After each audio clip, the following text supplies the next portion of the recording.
श्रीलक्ष्म्यष्टोत्तरशतनामस्तोत्रम्। देव्युवाच देवदेव महादेव त्रिकालज्ञमहेश्वर करुणाकर देवेश भक्तानुग्रहकारक अष्टोत्तरशतम् लक्ष्म्याः श्रोतुमिच्छामि तत्त्वतः। ईश्वर उवाच देवि साधु महाभागे महाभाग्यप्रदायकम्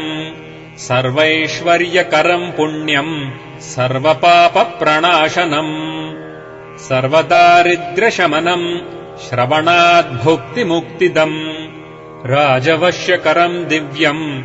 गुह्याद्गुह्यतरम् परम् दुर्लभम् सर्वदेवानाम् चतुष्षष्टिकलास्पदम्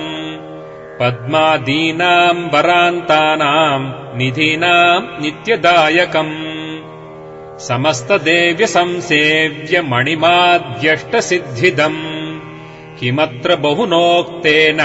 देवी प्रत्यक्षदायकम् तव प्रीत्याद्य वक्ष्यामि समाहितमनाः शृणु अष्टोत्तरशतस्यास्य महालक्ष्मीस्तु देवता क्लीम् बीजपदमित्युक्तम् शक्तिस्तु भुवनेश्वरी अङ्गन्यासः करन्यासः स इत्यादि प्रकीर्तितः। ध्यानम् वन्दे पद्मकराम् प्रसन्नवदनाम् सौभाग्यदाम् भाग्यदाम् हस्ताभ्यामभयप्रदाम् मणिगणैर्नानाविधैर्भूषिताम् भक्ताभीष्टफलप्रदाम् हरिहरब्रह्मादिभिः सेविताम् पार्श्वे पङ्कजशङ्खपद्मनिधिभिर्युक्ताम् सदा शक्तिभिः सरसिजनयने सरोजहस्ते धवलतराम् शुकगन्धमाल्यशोभे भगवति हरिवल्लभे मनोज्ञे त्रिभुवनभूतिकरि प्रसीद मह्यम् प्रकृतिम् विकृतिम् विद्याम् सर्वभूतहितप्रदाम् श्रद्धाम् विभूतिम् सुरभिम् नमामि परमात्मिकाम् वाचम् पद्मालयाम् पद्माम् शुचिम् स्वाहाम् स्वधाम् सुधाम् धन्याम् हिरण्मयीम् लक्ष्मीम् नित्यपुष्टाम् विभावरीम्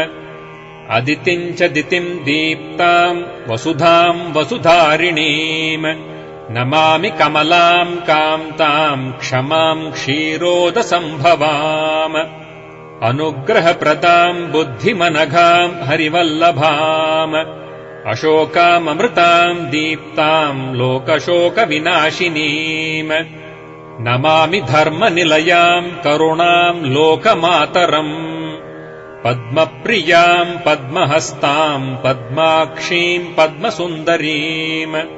पद्मोद्भवाम् पद्ममुखीम् पद्मनाभप्रियाम् रमाम् पद्ममालाधराम् देवीम् पद्मिनीम् पद्मगन्धिनीम् पुण्यगन्धाम् सुप्रसन्नाम् प्रसादाभिमुखीम् प्रभाम् नमामि चन्द्रवदनाम् चन्द्राम् चन्द्रसहोदरीम् चतुर्भुजाम् चन्द्ररूपाम् इन्दिराम् इन्दुशीतलाम् आह्लादजननीम् पुष्टिम् शिवाम् शिवकरीम् सतीम् विमलाम् विश्वजननीम् तुष्टिम् दारिद्र्यनाशिनीम् प्रीतिपुष्करिणीम् शान्ताम् शुक्लमाल्याम् वराम् श्रियम् भास्करीम् बिल्वनिलयाम् वरारोहाम् यशस्विनीम् वसुन्धरामुदाराङ्गाम् हरिणीम् हेममालिनीम् धनधान्यकरीम् सिद्धिम् स्त्रैणसौम्याम् शुभप्रदाम् नृपवेश्मगतानन्दाम् वरलक्ष्मीम् वसुप्रदाम् शुभाम् हिरण्यप्राकाराम् समुद्रतनयाम् जयाम् नमामि मङ्गलाम् देवीम् विष्णुवक्षस्थलस्थिताम् विष्णुपत्नीम् प्रसन्नाक्षीम् नारायणसमाश्रिताम् दारिद्र्यध्वंसिनीम् देवीम् सर्वोपद्रववारिणीम् नवदुर्गाम् महाकाळीम् ब्रह्मविष्णुशिवात्मिकाम् त्रिकालज्ञानसम्पन्नाम् नमामि भुवनेश्वरीम् लक्ष्मीम् क्षीरसमुद्रराजतनयाम् श्रीरङ्गधामेश्वरीम् दासीभूतसमस्तदेववनिताम् लोकैकदीपाङ्कुराम् श्रीमन्मन्दकटाक्षलब्धविभवब्रह्मेन्द्रगङ्गाधराम् त्वाम् त्रैलोक्यकुटुम्बिनीम् सरसिजाम् वन्दे मुकुन्दप्रियाम् मातर्नमामि कमले कमलायताक्षी श्रीविष्णुहृत्कमलवासिनि विश्वमातः क्षीरोदजे कमलकोमलगर्भगौरी लक्ष्मीप्रसीद सततम् नमताम् शरण्ये त्रिकालम् यो जपेद्विद्वान् षण्मासम् विजितेन्द्रियः दारिद्र्यध्वंसनम् कृत्वा सर्वमाप्नोति यत्नतः